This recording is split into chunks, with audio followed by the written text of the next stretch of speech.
नमस्कार मित्रांनो, जिनेस नॉलेज या यूट्यूब चॅनलमध्ये आपले सर्वांचे स्वागत आहे। अखेर 30 वर्षांनी दिव्यांगजनांचे सर्वेक्षण होणार। घरी येऊन ॲपद्वारे भरणार प्रश्नावली। राज्यात 30 वर्षांनी दिव्यांगांच्या लोकसंख्येबाबत सर्वेक्षण केले जाणार आहे। मराठा समाजासाठी ज्या पद्धतीने मोबाईल ॲपद्वारे राज्यभर सर्वेक्षण करण्यात आले, त्यानुसारच कर्मचारी घरोघरी जाऊन हे सर्वेक्षण करणार आहेत। यापूर्वी 5 जिल्ह्यांमध्ये सर्वेक्षण पूर्ण करण्यात आले आहे। उर्वरित 31 जिल्ह्यांमध्येच हे सर्वेक्षण केले जाणार आहे। राज्यात 2011च्या जनगणनेनुसार 29,63,000 दिव्यांग आहेत। एकूण लोकसंख्येच्या हे प्रमाण 2.6% इतके आहे। मात्र ही संख्या निर्धारित करताना दिव्यांगत्वाचे केवळ 7 प्रकार निश्चित करण्यात आले होते।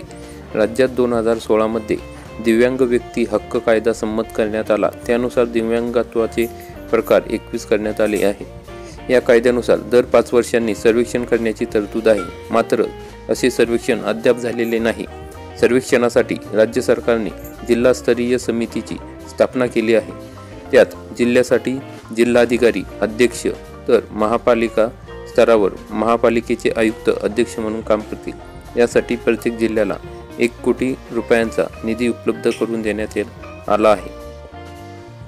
दिव्यांगत्वाचे प्रकार वाढल्यानंतर त्यांची संख्या ही निश्चित वाढणार आहे। त्याचा नेमका आकडा मिळाल्यानंतर त्यांच्या विकासासाठी आराखडा तयार करण्यात याची मदत होईल। तर मित्रांनो, व्हिडिओ आवडल्यास व्हिडिओला लाईक करा, चॅनलला सबस्क्राईब करा, बेल आयकॉनला क्लिक करा। जय हिंद, जय महाराष्ट्र।